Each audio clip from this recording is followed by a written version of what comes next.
Teknologi digital sedang merevolusi pasar perbankan secara global, dan itu langkah untuk beradaptasi dalam dunia yang serba digital. Ketika pandemi corona muncul, bank melihat secara langsung kebutuhan akan kemampuan perbankan secara online yang sangat kuat, teknologi pembayaran digital, dan aplikasi smartphone yang dapat digunakan oleh para nasabah selama di karantina. Bahkan sebelum COVID-19 mengubah segalanya mengenai cara hidup kita. Pelanggan di seluruh dunia menginginkan dan mengharapkan kemampuan untuk memeriksa saldo, cek tunai, dan mengajukan pinjaman dengan hanya beberapa klik yang mudah.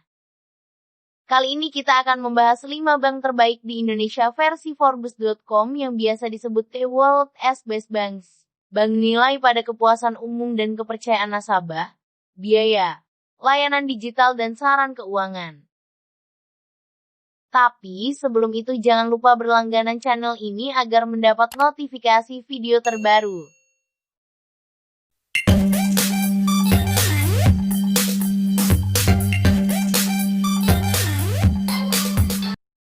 Di urutan pertama ada Bank Sentral Asia. Bank Sentral Asia atau BCA adalah bank swasta terbesar di Indonesia. Bank ini didirikan 21 Februari 1957 oleh Lim Siu Leong dengan nama Bank Sentral Asia NV dan pernah menjadi bagian penting Salim Group. Sekarang bank ini dimiliki oleh salah satu grup produsen rokok terbesar keempat di Indonesia, yaitu Jarum. Kepemilikan saham Bank Sentral Asia 54,94% dipegang oleh Bapak Robert Budi Hartono dan Bapak Bambang Hartono melalui PT Dwi Muria Investama Andalan. Dan sisanya 45,06% oleh masyarakat. Berbagai layanan yang tawarkan kepada nasabah sehingga memudahkan dalam bertransaksi keuangan. Mulai dari produk simpanan, hingga investasi seperti reksadana.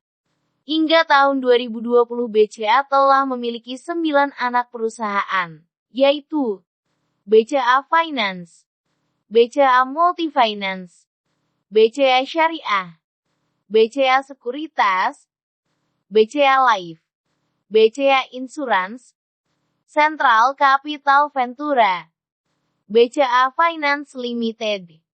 Dan yang terbaru adalah PT Bank Digital BCA yang sebelumnya bernama PT Bank Royal Indonesia. Melalui BCA Digital, Bank Sentral Asia bakal kembangkan produk pinjaman online yang akan dimulai tahun ini. Di urutan kedua ada DBS Bank Ltd. DBS Bank atau The Development Bank Singapura adalah salah satu bank yang berkantor pusat di Singapura. DBS Bank didirikan 1968 sebagai lembaga pembangunan pembiayaan yang dipimpin oleh pemerintah Singapura. Hingga kini DBS memiliki kantor cabang berjumlah lebih dari 100 dapat ditemukan di seluruh pulau. DBS Bank merupakan bank terbesar di Asia Tenggara berdasarkan aset yang dimiliki. Bank ini memiliki posisi pasar dominan dalam perbankan konsumen, perbendaharaan dan pasar, manajemen aset, broker sekuritas, ekuitas dan penggalangan dana utang di Singapura dan Hong Kong. Pada 7 Mei 2007 DBS Bank meluncurkan The Islamic Bank of Asia setelah menerima persetujuan resmi dari Otoritas Moneter Singapura untuk lisensi bank penuh.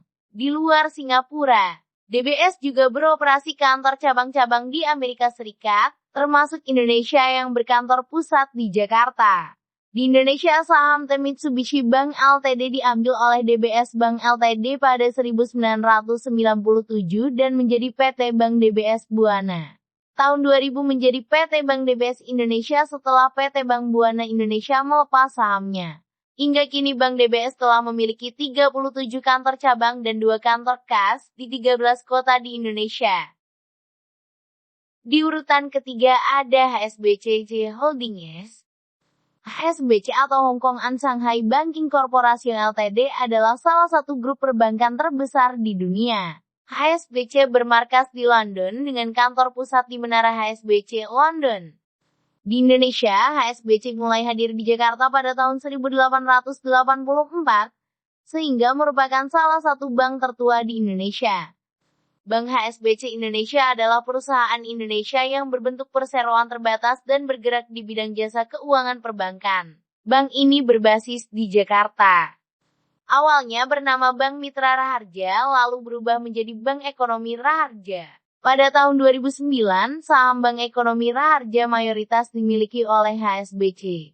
Kemudian pada bulan Oktober 2016, Bank Ekonomi berganti nama menjadi Bank HSBC Indonesia. Dan pada tanggal 17 April 2017, bank ini resmi berintegrasi dengan HSBC Kantor Cabang Indonesia. Hingga kini HSBC telah hadir di 20 kota di Indonesia. Di urutan keempat ada BTPN. BTPN atau Bank Tabungan Pensiunan Negara merupakan bank devisa hasil penggabungan usaha antara PT Bank Tabungan Pensiunan Nasional Tbk dengan PT Bank Sumitomo Mitsui Indonesia. Bank BTPN memfokuskan diri untuk melayani segmen mass market yang terdiri dari para pensiunan, pelaku usaha mikro kecil dan menengah, komunitas prasejahtera produktif, segmen consuming class S, serta segmen korporasi. Fokus bisnis tersebut didukung unit bisnis Bank BTPN yaitu BTPN Sinaya Unit Bisnis Pendanaan, BTPN Purna Bakti Unit Bisnis yang fokus melayani nasabah pensiunan, BTPN Mitra Usaha Rakyat Unit Bisnis yang fokus melayani pelaku usaha mikro, BTPN Mitra Bisnis Unit Bisnis yang fokus melayani pelaku usaha kecil dan menengah, BTPN Wow, produk laku pandai yang fokus pada segmen Unbangket, Genius platform perbankan digital untuk segmen consuming class, serta unit bisnis korporasi yang fokus melayani perusahaan besar nasional, multinasional, dan Jepang. Selain itu, Bank BTPN memiliki anak usaha yaitu BTPN Syariah yang fokus melayani nasabah dari komunitas prasejahtera produktif. Berbagai produk dan layanan yang ditawarkan kepada masyarakat termasuk yang populer saat ini yaitu Jenius. Jenius merupakan tabungan berbasis aplikasi untuk ponsel pintar berbasis Android dan iOS. Di urutan kelima ada BNI. PT Bank Negara Indonesia didirikan pada tanggal 5 Juli tahun 1946 oleh Margono Jojo Hardikusumo.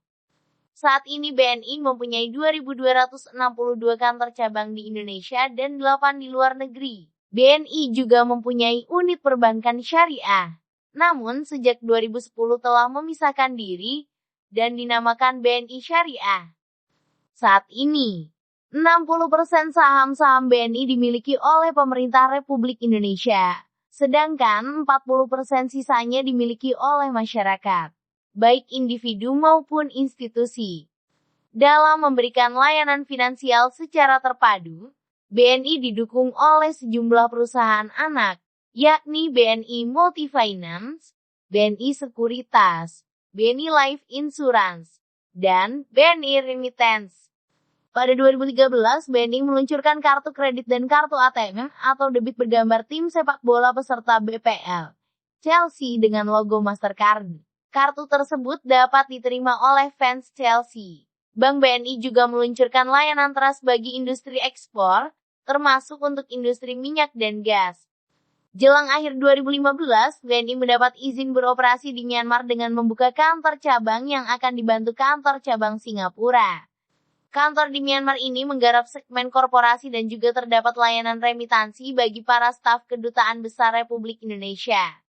BNI terpilih untuk melayani pembayaran bagi para investor asing yang ingin menanamkan modalnya di Indonesia melalui alur layanan izin investasi 3 jam yang disiapkan Badan Koordinasi Penanaman Modal BKPMN.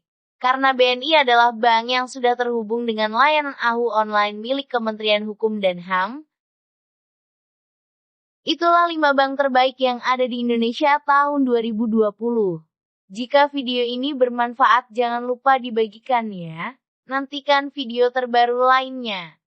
Terima kasih sudah menonton.